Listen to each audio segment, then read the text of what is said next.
Your throat was sore this morning, a headache. You didn't think much of it. You opened the medicine cabinet, grabbed a pill, swallowed it, and continued your day. But what about that little white pill in your hand? Your ancestors must have risked everything to get something like that. Because 50,000 years ago, illness wasn't an inconvenience. It was a revolution. No pharmacies, no hospitals, no one to save you. Only your body, your tribe, and whatever knowledge they had. And somehow, despite all the difficulties, they found a way to fight it. What they discovered, what they experimented, what they were willing to try on their own bodies is stranger and darker than anything you learn in class. By the end of this video, you'll never look at that pill the same way again. Before we travel back 50,000 years, please hit the subscribe button to give the channel more impetus to grow. This channel recreates forgotten history hidden within your daily habits, story by story. Let's start with something that shouldn't have happened. Picture your life 50,000 years ago. No walls between you and the world. No clean water on demand. No way to know why a wound turns red and hot, or why a cough turns into something that won't let you breathe. A simple infection could kill you in days. A broken leg could kill you slower, but just as surely. Childbirth was a coin flip, and there was no doctor to call, no pharmacy down the street, no antibiotics waiting on a shelf. There was only your tribe. Maybe 30 people, sometimes fewer. Whatever they knew or didn't know about the human body was the only medicine that existed. If someone got sick and no one understood what to do, that person often didn't survive. So here's the real question. With no science, no textbooks, no germ theory, how did humans survive long enough to become the ancestors of 8 billion people alive today? The answer isn't luck. It's not even really about medicine, not the way you'd define it. It starts with something far more basic, something that happened inside a cave to a man who, by every rule of survival, should have died decades earlier. In a cave in northern Iraq called Shanidar, researchers found the skeleton of a Neanderthal man who never should have survived his own life. His right arm was gone, amputated above the elbow long before he died. He was blind, or close to it, in one eye. Severe arthritis had twisted through his joints, making even walking painful. He likely couldn't hear well either. And yet, when scientists studied his bones, they found something that didn't add up. This man hadn't died young, broken, and alone. He had lived into his 40s, maybe his 50s. In a world without medicine, without safety, that's not just old. For someone with his injuries, that's almost impossible. Think about what his daily life required of everyone around him. He couldn't hunt, he couldn't defend himself from predators, he couldn't easily gather food or travel long distances across harsh terrain. By every rule of natural selection, a body this damaged should have been left behind, or worse, never made it this far at all. But he wasn't left behind. For that math to work, someone had to feed him, someone had to guide him, someone had to keep him safe through winters, through predator attacks, through decades of a life his body couldn't sustain on its own. His tribe carried him, not for a season, for years. And this is where medicine actually begins.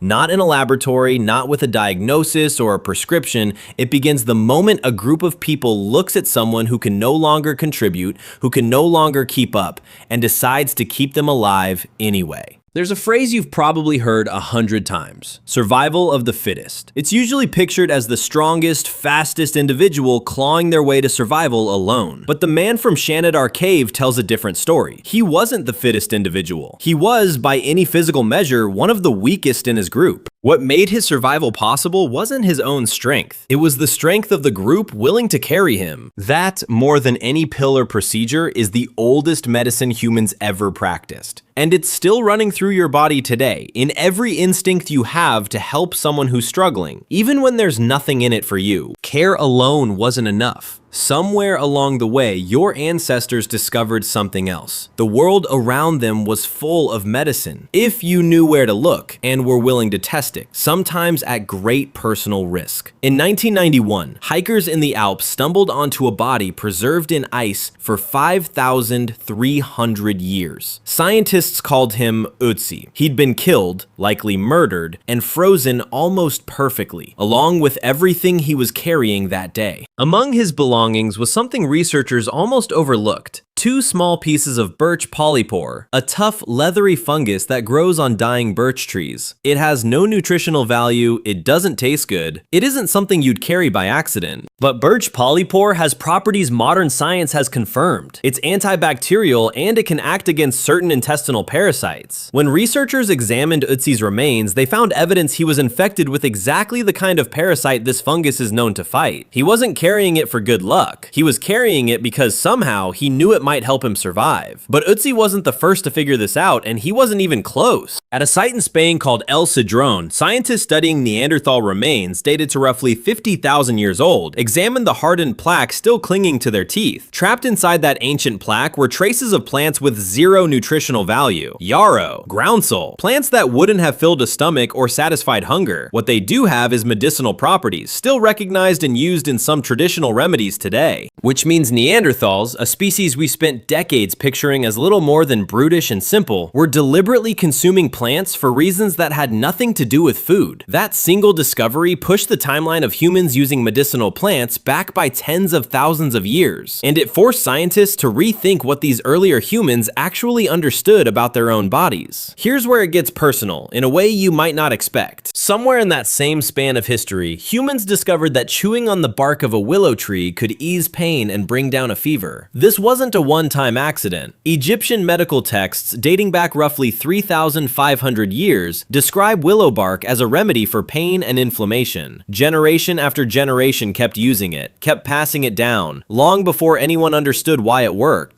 Inside that bark is a compound called salicin. Once it enters your body, it converts into salicylic acid, a substance that reduces pain, lowers fever, and calms inflammation. In 1897, a chemist working for the German company Bayer figured out how to stabilize that same compound into a reliable, consistent form. They gave it a name you already know: aspirin. That pill sitting in your medicine cabinet right now isn't some modern invention that appeared out of nowhere. It's the same molecule your ancestors were pulling from tree bark tens of thousands of years before anyone had ever heard the word pharmacy. You didn't inherit a product, you inherited a discovery that cost people pain, trial, and error to make. And plants weren't the only thing your ancestors were willing to experiment with. Some of them were willing to go much further, cutting directly into the human skull while the patient was still very much alive. Somewhere around 5,000 years ago, in what is now Spain, someone took a sharpened stone tool and carved a hole directly into another human being's skull, and the person survived. Archaeologists know this because of a detail bone reveals in a way almost nothing else can. When bone is cut while a person is alive, the edges of that wound begin to heal, smoothing and rounding over time as new bone tissue grows back across the opening. When researchers examined this particular Neolithic skull, that's exactly what they found: smooth, rounded edges, evidence of healing, evidence of survival.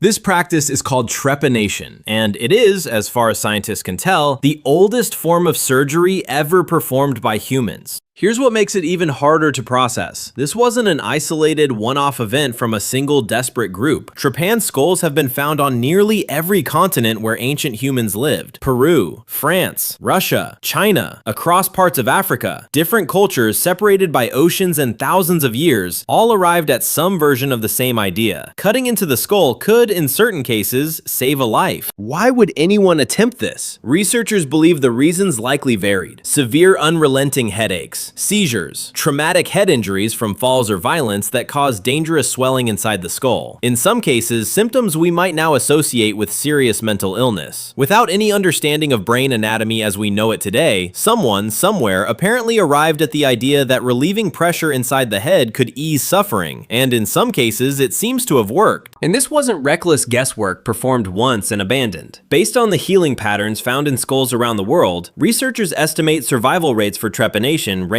somewhere between 50 and 90%. For a procedure performed with stone tools, no anesthesia, and no understanding of infection as we know it, those numbers are almost hard to believe. That kind of survival rate doesn't happen by accident. It suggests a technique, a process refined over time, tested, corrected, and passed down from one healer to the next, generation after generation on different continents, entirely independent of one another. Now sit with that for a moment. Somewhere, someone was calm enough and trusted trusted enough to hold a blade to another person's skull while they were fully conscious, cut into bone, and stop before it went too far. And somewhere else, an entirely different group of humans with no contact, no shared language, no shared teacher, arrived at strikingly similar conclusions on their own. We still don't know exactly how much pain relief, if any, these early patients had access to during the procedure itself. That part of the story may be lost for good, but the bone doesn't lie. People survived this, sometimes more than once, based on skulls showing multiple healed trepanation sites on the same individual, which raises an uncomfortable question. If this level of surgical skill existed 5,000 years ago, who exactly was trusted to hold that blade? At an Natufian burial site in the eastern Mediterranean dated to roughly 12,000 years ago, archaeologists found a grave that broke every pattern from that era. Inside it was a woman in her 40s or older. Buried around her body, over 50 tortoise shells, arranged deliberately. Parts of an eagle, parts of a leopard, bones from a wild boar and a cow, and a human foot that wasn't hers. No one else from that culture was buried like this. That's the detail that matters. Ordinary graves from the same period look completely different. Simple, practical, nothing like this collection of animal parts chosen and placed with clear intention. Researchers who studied the site believe she held a specialized role, most likely tied to healing and ritual. In plain language, many scientists think she was a shaman or something close to it. That's an interpretation, not a certainty, but the evidence points strongly in that direction. Here's why that matters for the story of medicine. This wasn't a world where everyone had equal access to medical knowledge. That knowledge lived inside specific people. A healer like her would have known which plants eased pain and which ones would kill you if you got the dose wrong, which injuries would heal on their own and which ones meant someone wasn't going to make it, possibly which symptoms called for something as extreme as cutting into a skull. None of that came from a book. There were no books. It came from years of watching, testing, failing, remembering, and being taught by whoever held that knowledge before her. Which means she wasn't just someone who treated the sick. She was the closest thing her tribe had to a medical library. Every plant, every symptom, every technique existed only in her memory, and in the memory of anyone she'd managed to train. When a person like this died, the tribe didn't just lose a healer, they lost the knowledge itself, unless she'd already passed enough of it on before that happened. That's an incredibly fragile system, an entire community's survival resting on one person's memory. But it also reveals something that's easy to miss. Long before hospitals, long before anything resembling written medicine, humans had already figured out the real danger wasn't the disease itself, it was losing the knowledge of how to fight it. So they built a solution, not out of stone or metal, but out of people. Someone whose entire purpose was to remember and to teach it to the next person in time. Modern medicine spent most of the 20th century treating fever as the enemy. Cool it down, fast. Cold baths, aggressive fever-reducing drugs, ice packs pressed against the skin, the goal was always the same. Force that number back to normal as quickly as possible. That instinct turns out to be backwards, at least some of the time. Fever isn't your body malfunctioning, it's a deliberate move made by your immune system. Many bacteria and viruses function best within a narrow, fairly cool temperature range. Push your internal temperature up even a few degrees, and you make your body a noticeably worse environment for whatever's trying to hurt you. At the same time, your immune cells actually move faster and respond more aggressively in that heat. So in a lot of cases, a fever isn't the illness attacking you, it's your body attacking the illness back, on purpose. Which raises an obvious question. How did people handle this thousands of years ago? With no concept of immune cells, no understanding of biology, no thermometers to even measure what was happening inside them. Anthropologists studying hunter-gatherer communities that still exist today, groups whose traditional practices offer researchers a rare window into much older ways of living, have documented something telling. When someone in these communities runs a fever, the response usually isn't to cool them down. It's the opposite. They're kept close to the fire, wrapped in coverings, kept warm, not cold. No one in these communities explains this in terms of white blood cells or immune response. There's no microscope involved, no germ theory, none of the language modern medicine relies on. But across generation after generation of watching people get sick and watching watching who recovered and who didn't, they arrived at a practice that lines up strikingly well with what immunology confirms today. That's the part worth pausing on. This isn't a case of ancient people getting lucky once and repeating it by chance. It's a pattern, tested silently against real outcomes generation after generation, until it hardened into instinct and got passed down long before anyone could explain the biology behind why it worked.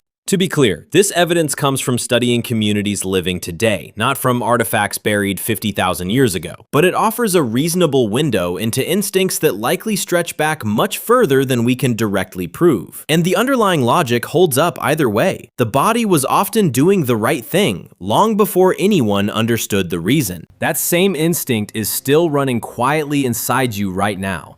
It's why when you're sick, you crave blankets and warmth before you've consciously decided anything at all. Your body isn't confused, it's not guessing, you're not just fighting off an infection in that moment. You're carrying forward a survival response that your ancestors spent hundreds of thousands of years quietly refining. One sickness, one fever, one close call at a time, until it became something written into you, no explanation required. Here's the number that puts all of this in perspective. Historians estimate roughly 1 in 4 children in ancient hunter-gatherer societies didn't survive past age 5. Mostly infection, mostly disease no one fully understood. That's the world your ancestors were fighting against every single generation. No hospitals, no antibiotics, just a tribe that refused to abandon a broken man in a cave. A traveler who trusted a piece of fungus in his pouch. A healer who memorized which plants could save a life and which ones would end it. Against those odds, the species survived anyway. Not because they were strong, because they refused to stop trying. Think back to this morning. The scratchy throat, the pill you swallowed without a second thought. That pill was never just chemistry in a bottle. It's the end of a chain that stretches back tens of thousands of years. Through a healer memorizing which plants could kill and which could cure. Through a traveler in the Alps who trusted a piece of fungus with his life. Through a tribe that looked at a broken man in a cave and decided to carry him anyway. None of that knowledge came easy. It came from bodies tested against sickness over and over for hundreds of thousands of years, until what worked got remembered and what didn't got buried with whoever tried it.